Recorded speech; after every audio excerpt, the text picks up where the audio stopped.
Apple used to be untouchable. From 2021 to 2023, they were the most valuable company in the world. But by 2025, that crown slipped. First Microsoft passed them, then Nvidia. Now, Apple is sitting in third place. And the numbers are brutal. In just 4 months, Apple's market value shrank 28%, a $1.1 trillion loss. So, how did this happen? The short answer, profits over products. But the full story goes much deeper. It starts in 2011. Steve Jobs stepped down as CEO, giving the role to Tim Cook. Jobs famously told Cook, "Don't ask what Steve would do, just do what's right." The problem is, what's right depends on who you ask. Jobs believed Apple's success came from great products. He proved that in the late 90s when Apple was near bankruptcy. At the time, people like Michael Dell suggested shutting Apple down completely and returning money to shareholders. Oracle's Larry Ellison, a close friend of Jobs, said Apple should ditch hardware and focus on software, since Microsoft had 80% profit margins while Apple's hovered around 35%. But Jobs ignored all of them. He cut Apple's 20 different computers down to just 4, then released the iMac. It became Apple's best-selling computer at the time, and it kick-started the run that would lead to the iPod, iPhone, and iPad. Jobs once said in 1997, "What we need to do is keep our eye on the prize. That's turning out great products and communicating with our customers. Then the stock price will take care of itself." And it did. When Jobs returned to Apple, the stock was 10 cents.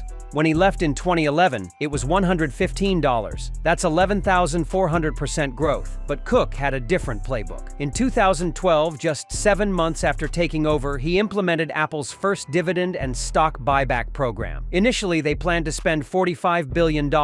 Instead, they spent $80 billion. The stock shot up from $17 in 2012 to $27 by 2015. Warren Buffett loved it. He once said Berkshire Hathaway avoids tech companies because if there's lots of technology, we won't understand it. But he understood Cook's Apple. In 2016, Buffett invested $1 billion into Apple, something he never did with Jobs. Why? Because under Cook, Apple shifted from industrial engineering to financial engineering, and you could see it inside the company. Jobs visited Apple's design studio every day, Cook once a month. A former employee said, "When Jobs was alive, there was a lot of effort towards Steve's coming to the studio today, so we have to have a lot for him to see." When he died, that went away. Even Jony Ive, the man behind the iMac, iPhone, and Apple Watch, started pulling back. He once complained Cook was filling the board with another one of those accountants. Designers said they were just turning the crank, making one similar product after another, and customers noticed. From iPhone 6 to iPhone 8, almost identical. Then Apple used the iPhone X not just for innovation, but for a historic price hike. For 7 years, iPhones cost $650. Then overnight, $1,000.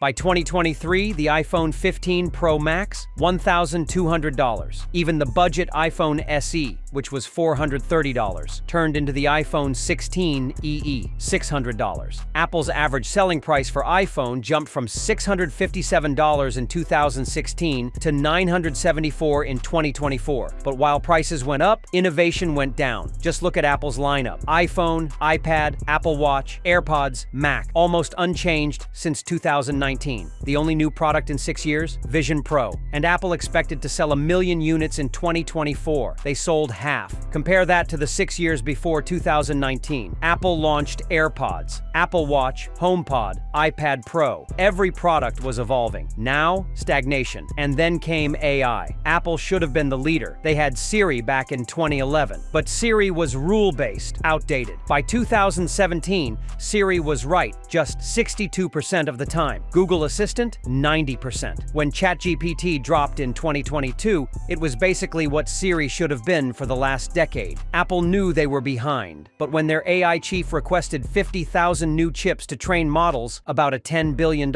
investment, Apple's finance team blocked it. Their answer, make the existing chips more efficient. Meanwhile, Meta had 150,000 AI chips. Microsoft had 500,000. Google had over 1 million. Apple, just 50,000 and 5 years old. Instead of investing in AI, Apple spent $77 billion on stock buybacks. In 2024, Cook tried to restore confidence with a big reveal, Apple Intelligence. But former Siri team members claimed the entire demo was fabricated, and the proof is in the delays. months. Apple promised an improved Siri in October 2024, then early 2025. Now, coming next year, employees say not until 2027. Meanwhile, Apple Intelligence spread fake news in its summaries. One BBC article headline said, CEO shooting suspect Luigi Magnon in angry outburst outside court. Apple Intelligence summarized it as, Luigi Magnon shoots himself. A former Guardian editor said it was clearly not ready, and yet Apple advertised it anyway. Exclusively available on iPhone 16, iPad Air, MacBook Pro, even though the features didn't exist. Now Apple faces a false advertising lawsuit in federal court. The bigger issue? Apple spends more rewarding shareholders than building products. In 2024, Apple spent $110 billion on stock buybacks, but only $30 billion on R&D. Amazon, $85 billion. Google, $45 billion. Meta, $39 billion.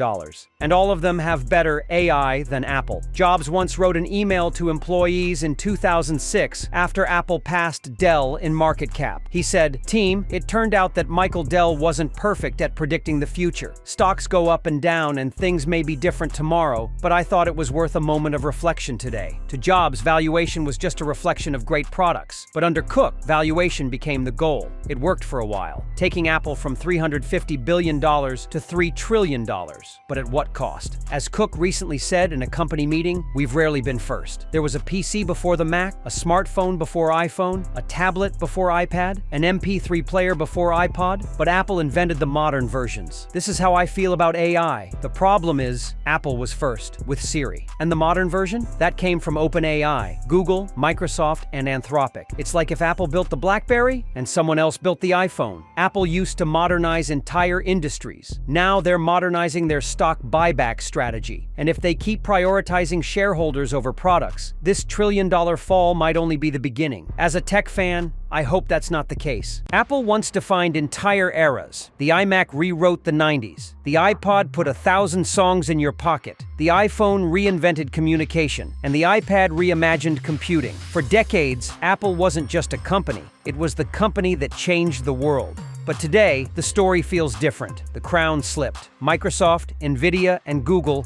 are shaping the next frontier: AI, cloud, and chips, while Apple risks being left behind. What used to be unstoppable innovation now looks like hesitation. What used to be bold vision now looks like financial maneuvering. Still, this is Apple, a company with $170 billion in cash, 1 billion loyal customers, and the ability to command global attention with a single keynote. One product, one breakthrough, one more thing could flip the script overnight. The same way the iMac pulled them from near bankruptcy, the same way the iPhone made them the most valuable company on earth, Apple still has the power to shock the world again. The question is, will they?